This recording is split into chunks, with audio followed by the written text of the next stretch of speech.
माय माऊली नमस्कार. श्री डोंगरे महाराज श्रीमद भागवत कथासार स्कंद 3 कथासार भाग 21 अभिवाचन करत आहे. स्वतः लाभ घ्यावा, आप्तजनांना लाभ द्यावा. जर श्रवण केले ओम नमो भगवते वासुदेवाय लिहा. आनंद घ्या, आनंद द्या. आजच्या शुभदिनी आपण भगवंताला वंदन करून प्रारंभ करूया. श्री गणेशाय नमः, श्री सरस्वते नमः, श्री गुरुभ्यो नमः. आज आपण आता बघूया सृष्टीची उत्पत्ती. मैत्रेय म्हणाले, सृष्टीच्या उत्पत्तीचे वर्णन भागवतात वारंवार आले.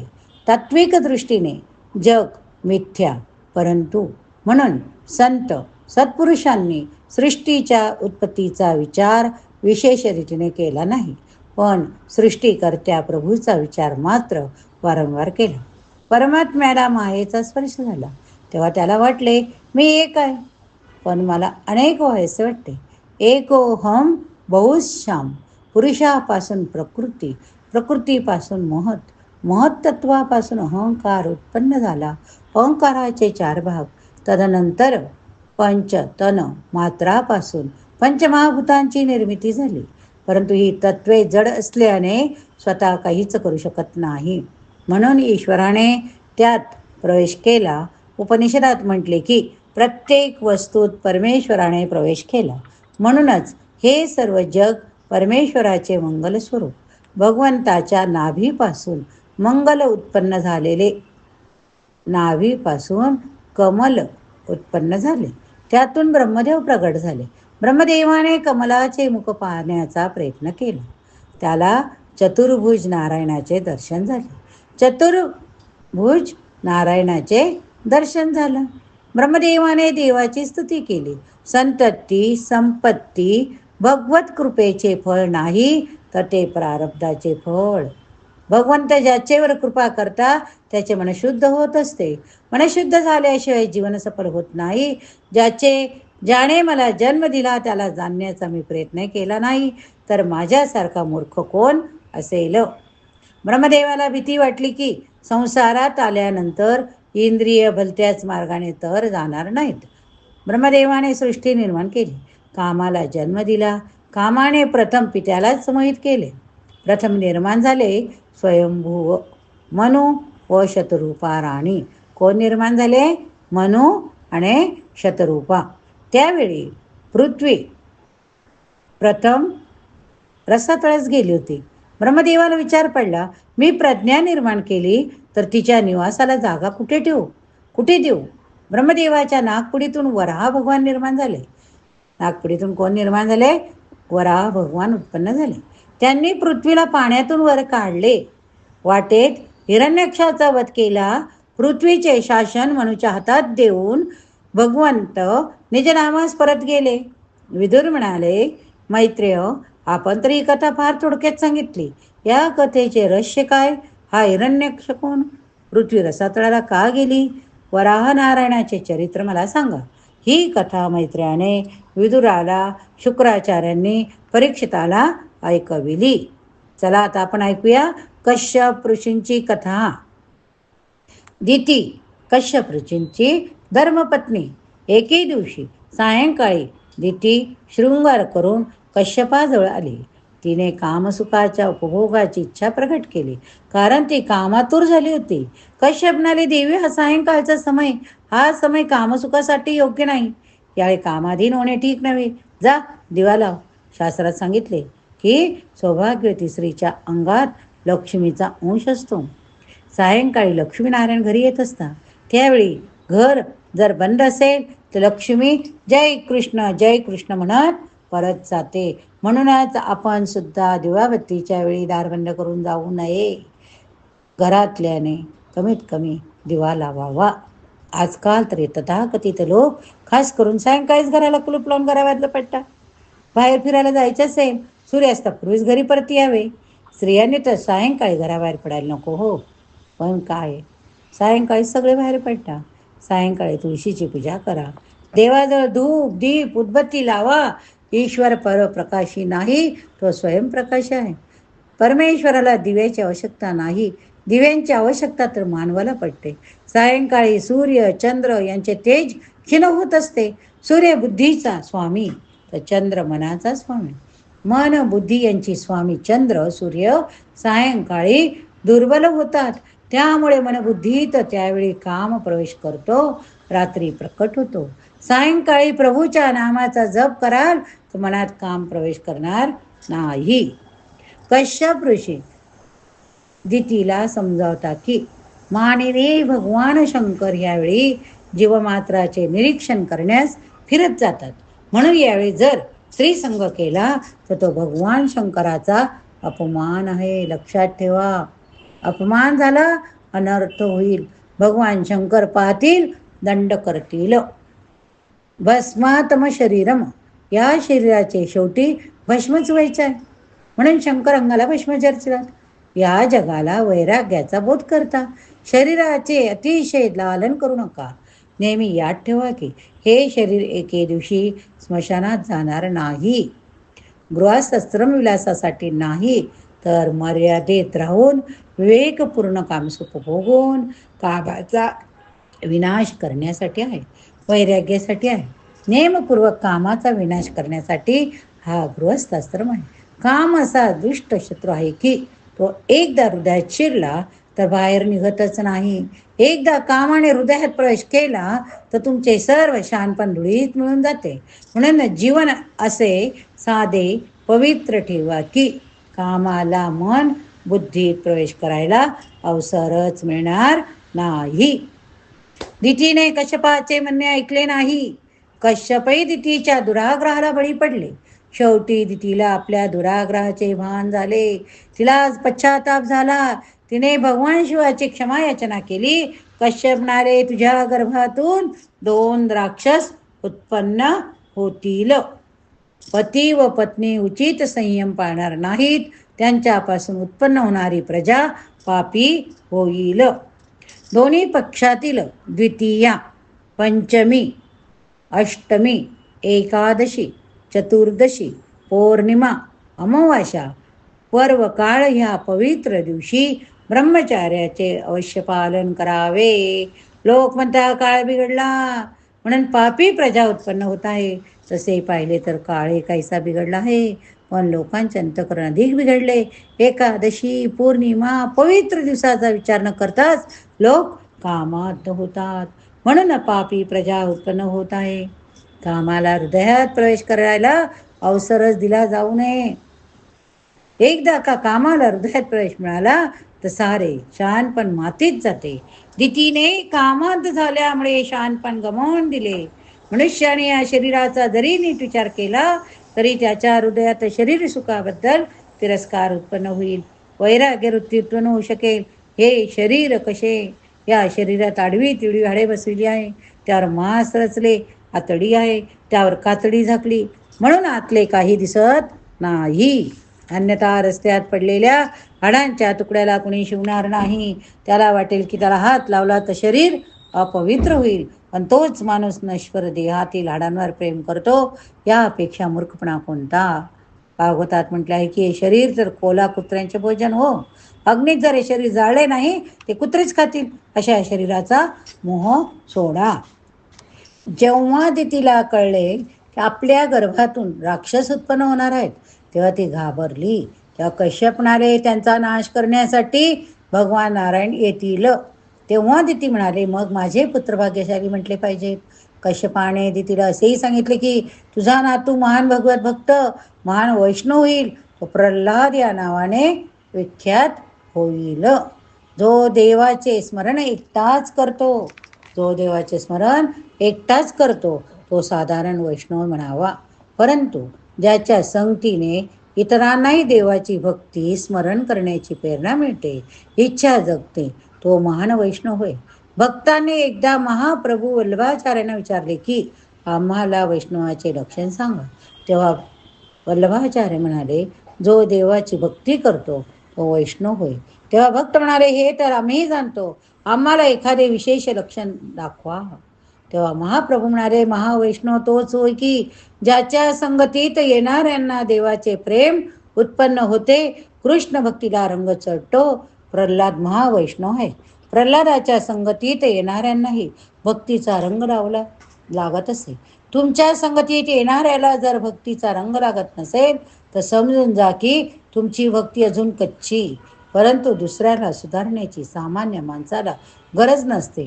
तुम्ही आपलेच मन शुद्ध करा, बस इतकेच पुरे. याबरोबर येईल लक्षात ठेवा, ध्यानात पक्क ठेवावं की व्यसनासारखे दुसरे पाप नाही. जो व्यसनाला पराजित करू शकतो तोच भक्ती करू शकतो.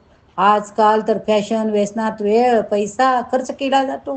व्यसनाधीन झालेला मनुष्य भक्ती करू शकत नसतो. वैष्णव तर तोच होय की जो निर्व्यसनी असतो. जो भगवंताची आराधना करू इच्छितो त्याने लौकिक व्यसनाची चाडक धरू नये. ज्याला ईश्वराची आराधना करायची आहे त्याने फॅशन व्यसनात फसू नये. व्यसन करावे, व्यसन असावे तर एकच असावे, तेही कृष्ण भक्तीचे. कोणाचे? कृष्ण भक्तीचे. विद्याभ्यासन विद्या अभ्यसन व्यसनम अथवा हरिपाद सेवनम व्यसनम. तुकाराम महाराजांना असेच भक्तीचे व्यसन होते. त्यांच्या डोळ्यांना अशी सवय पडून गेली होती की जेथे त्यांची नजर जाई तेथे त्यांना मुरली मनोहराचे दर्शन दिसे, मनोहराचे स्वरूप दिसे. भक्ती जरी व्यसन रूप झाली तरी ती तुम्हाला मुक्ती देईल. भक्ती जर व्यसनासारखी झाली तर मुक्ती तात्काळ मिळते. राज्य शासनाने समाज सुधारत नाही. संत सद्भावाच्या मार्गाने समाजाला सुधारू शकतात. प्रल्हादाच्या संगतीत जे आले त्यांचे कल्याण झाले. दिती गर्भवती झाली. तिला वाटले माझी मुले देवांना त्रास देतील म्हणून त्यांचा जन्म लवकर न व्हावा असा विचार करून तिने 100 वर्ष गर्भधारण करून ठेवला. बघा किती, 100 वर्ष गर्भधारण करून ठेवला. सूर्यचंद्राचे तेज कमी होऊ लागले. देव घाबरले. ते ब्रह्मदेवाजवळ आले. त्यांनी विचारले दितीच्या गर्भात कोण? त्या ब्रह्मदेवाने त्या गर्भाचा सर्व वृत्तांत सांगितला. ब्रह्मदेव म्हणाले एकदा माझे मानसपुत्र सनकादी ऋषी फिरता फिरता वैकुंठ लोकात गेले. अंतःकरण चतुष्टय शुद्ध झाल्यावरच ईश्वराचे दर्शन होत असते. ईश्वराच्या दर्शनाला जाताना या चारांना शुद्ध करून जा. अंतःकरणाचे 4 प्रकार आहेत. अंतःकरणाचे किती प्रकार आहेत? 4. अंतःकरण जेव्हा संकल्प विकल्प करते तेव्हा त्याला मन म्हणतात. जेव्हा ते एखाद्या गोष्टीचा निर्णय करते तेव्हा त्याला बुद्धी म्हणतात. जेव्हा ते चिंतन करते त्याला चित्त म्हणतात. जेव्हा त्याला कर्माचा अभिमान येतो त्याला अहंकार म्हणतात. म्हणजे अंतःकरण, मन, बुद्धी, चित्त, अहंकार 4 शुद्ध करा. त्याशिवाय परमात्म दर्शन होऊ शकत नाही. ब्रह्मचार्याशिवाय या 4ची शुद्धी होऊ शकत नाही. जेव्हा ब्रह्मनिष्ठ सिद्ध होते तेव्हा ब्रह्मचार्य सिद्ध होते. सनत कुमार ब्रह्मचार्याचे अवतार होत. ते महाज्ञानी होत. तथापि ते बालकासारखे दिनभावाने वावरत असत. सनत कुमार आदिनारायणाचे दर्शन घेण्यासाठी वैकुंठात जातात. काम आणि काळ यांना वैकुंठात प्रवेश नाही. जेथे बुद्धी कुंठित होते ते वैकुंठातील वृक्ष पुष्प दिव्य आहे. 6 ऋतू परस्परांचे सखे बनवून त्या धामाची सेवा करतात. तेथे 7 मोठमोठे किल्ले आहेत. त्यांना ओलांडून जावे लागते. दक्षिणेतील रंगनाथाचे मंदिर या वर्णनाच्या आधारावर बांधले गेले आहे. सनत कुमारांना अलौकिक वैकुंठ धामाचे दर्शन होत आहे. येथे भ्रमरी प्रेमाने ईश्वराचे गुणगान करत होते. असे वाटते जणू काही ते श्रीकृष्णाचे दर्शन कीर्तन करत आहे. वैकुंठात विषमता नाही. तेथील पार्षद भगवंतासारखे, दास्य लक्ष्मीसारखे आहे. ईश्वर ज्यावेळी देऊ लागतात त्यावेळी घेण्यात ते काही संकोच करीत नाही. भगवंत जेव्हा देऊ लागतात तेव्हा घेणारा घेता घेता थकून जातो. माणूस शेवटी किती घेऊ शकेल? ईश्वराच्या राजसभेत विषमता नाही. तुम्ही भोजन आदी कार्यक्रमात विषमता करू नका. शेवटी शेठ लोक 3 प्रकारचे तांदूळ ठेवतात. मोलकरणी करता निराळा भात, साधू संता करता निराळा, स्वतःसाठी दिल्लीचे बासमती असा भेद कधी करू नका. सर्वांसाठी समभावाने एकाच प्रकारचे अन्न शिजवा. आमच्या देवी वाढण्यात फार चतुर आहेत. आपल्या किंवा स्वकीयाच्या पोळीवर इतरांपेक्षा अधिक तूप वाटावं. आहे का अनुभव कोणाला?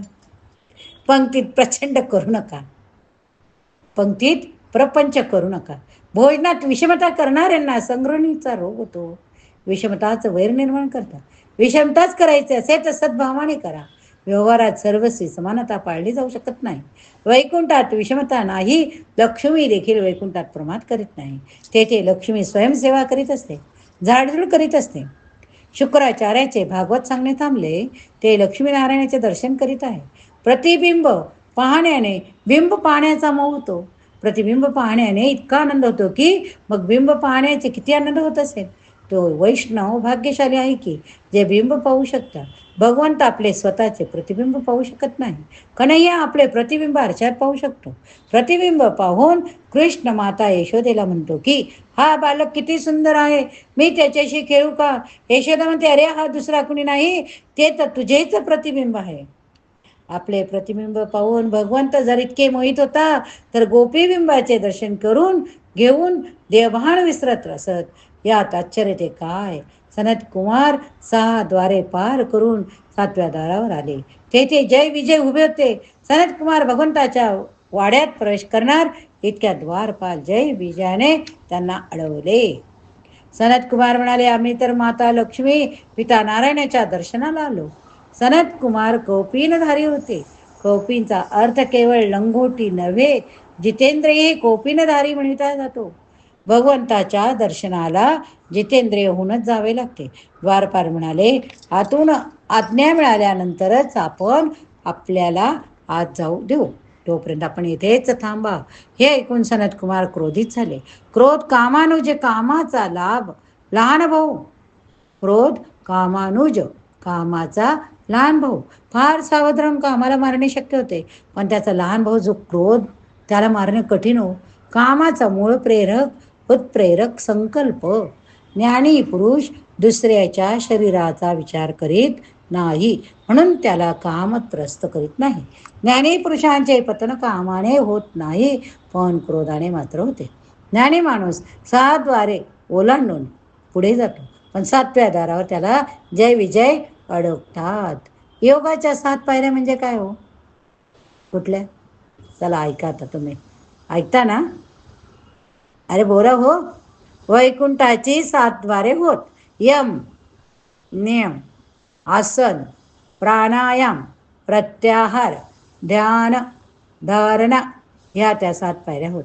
जर तुम्ही श्रवण केले असेल तर ह्या पायऱ्या लिहून पाठवा ग्रुपवरती. या 7 पायऱ्या ओलांडल्यानंतरच ब्रह्मसाक्षात्कार होत असतो. योगाची 7 अंगे सिद्ध झाल्या केल्यानंतर वैकुंठात प्रवेश मिळतो. वशिष्ठ मुनींनी योग वैशिष्ट्यात साधकाकरिता ज्ञानाच्या 7 भूमिका सांगितल्या. शुभेच्छा, विचारणा, तनुमानसी, सत्वात्पत्ती, असक्ती, पदार्थ भावना, तुरीय. मुद्दाम संधिफोड करून वाचन करत आहे. ध्यानाचा अर्थ आहे एका अंगाचे चिंतन, शरीर डोळे स्थिर ठेवणे म्हणजे आसन. धारणेचा अर्थ आहे सर्वांगाचे चिंतन. धारणेत अनेक सिद्धी विघ्ने उत्पन्न करतात. सर्वांगाचे दर्शनी धारणा होय. साधकाने शेवटच्या श्वासापर्यंत सावध राहावे, ते आवश्यक आहे. सर्वांगाच्या चिंतनात सिद्धी प्रसिद्धी बाधा उपस्थित करतात. सिद्धी प्राप्त झाली म्हणजे प्रसिद्धी होत असते. सेवेत प्रमाद करणाऱ्यांचे पतन होत असते. जय म्हणजे देशातील प्रतिष्ठा, विजय म्हणजे परदेशातील विजय. जग काय म्हणते याची चिंता करू नका. आपण खूप चिंता करतो, हे काय म्हणेल, ते काय म्हणेल, जग काय करेल, आजूचे काय बोलतील, बाजूचे काय बोलतील, सगळ्या चिंता करतात आपले जीवन आपण घालवत असतो.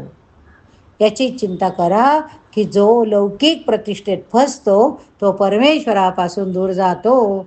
भगवंताच्या 7व्या महाद्वारावर जय विजय अडवतात. जय विजय म्हणजे कीर्ती प्रसिद्धी.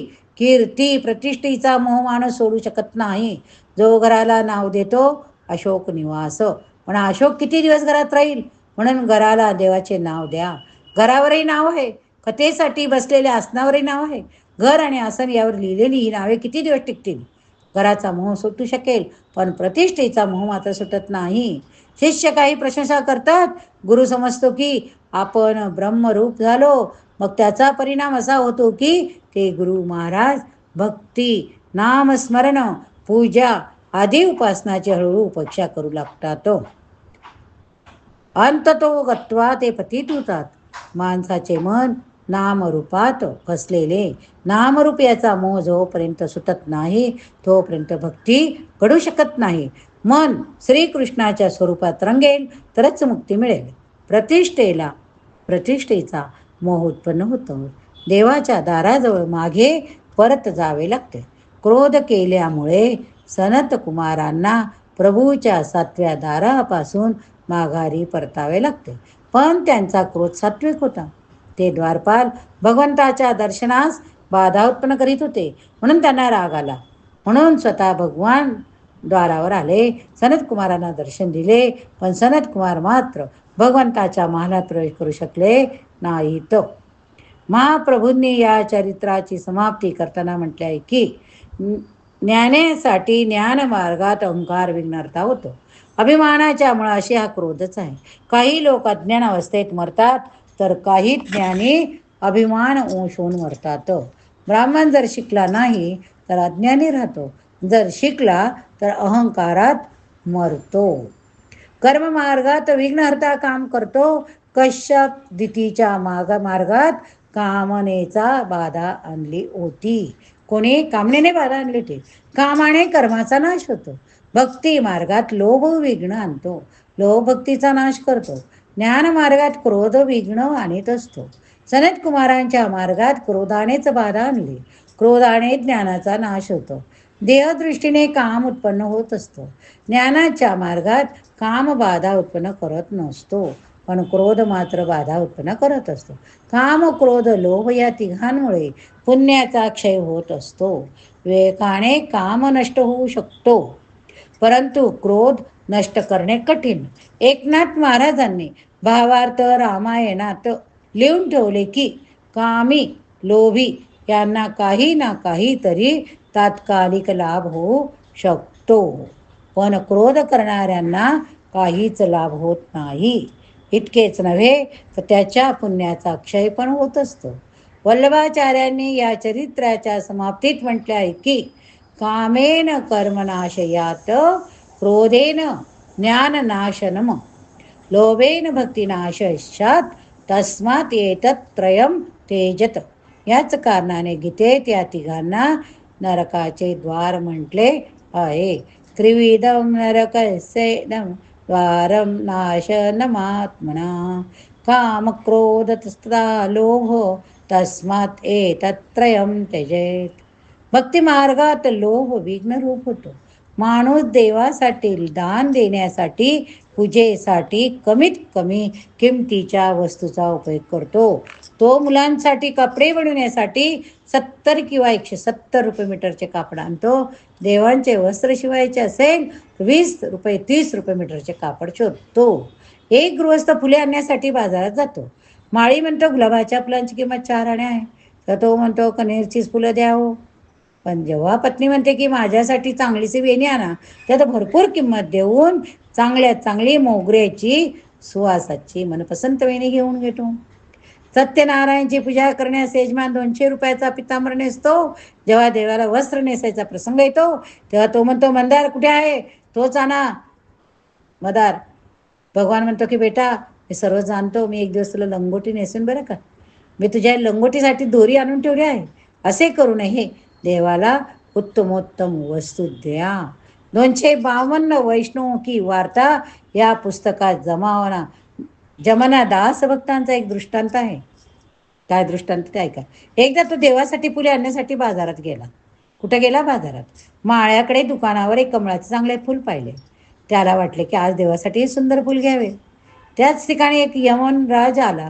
त्याला तेच फूल वेश्येसाठी घ्यायची इच्छा झाली. त्या जमनादासने फुलवाल्याला विचारले, या फुलाची किंमत किती? तो म्हणाला 5 रुपये. यवनराज मध्ये म्हणाला की मी या फुलाची किंमत 10 रुपये देतो, हे फूल तुम्हाला दे. जमनाराज भक्त म्हणाला मी याची किंमत 25 रुपये देतो, फूल मलाच दे. याप्रमाणे फूल विकत घेण्यासाठी दोघांमध्ये चुरस लागली. यमनराजाने 10,000ची बोली लावली, यमनादास 1,00,000ची. यमनराजाला वेश्येचे तसे प्रेम नव्हते, फक्त मोह होता. काय होता? मोह. त्याने विचार केला की 1,00,000 रुपयात तर दुसरी स्त्री आपल्याला मिळू शकेल. पण यमनादासाचे सर्वस्व तर भगवंत होते. त्याचे प्रेम, प्रभू प्रेम खरे होते, शुद्ध होते. त्याने कमळाचे फूल विकत घेऊन श्रीनाथजीस अर्पण केले. फूल श्रीनाथजीच्या डोक्यावर वाहता देवाच्या मुकुटावरील मुकुट खाली पडला. याप्रमाणे भगवंताने दाखवलेले की फुलाचे वजन अधिक आहे. सनतकुमार क्रोधित झाले म्हणून त्याचे पतन झाले. देवाच्या दारापर्यंत जाऊनही त्यांना परत मागे यावे लागले. मन बुद्धी यांचेच वर विश्वास ठेवू नका. ते नेहमी दगा देता हो. आपल्या स्वतःचा निर्दोष मान्य का दुसरा दोष नाही. सनत कुमाराचा क्रोध बाहेरून आलेला नाही.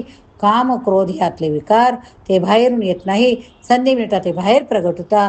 म्हणून मनावर सत्संगाचा भक्तीचा अंकुश ठेवा. सतत ईश्वराचे स्मरण केल्याने आतले विकार शांत होतात. या ठिकाणी हा भाग संपला. पुढील भागात पुढील कथा बघूया. ओम नमो भगवते वासुदेवाय सच्चिदानंद रूपाय विश्व उत्पत्ति हेतवे तापत्र विनाशाय श्रीकृष्णाय वयं नमः.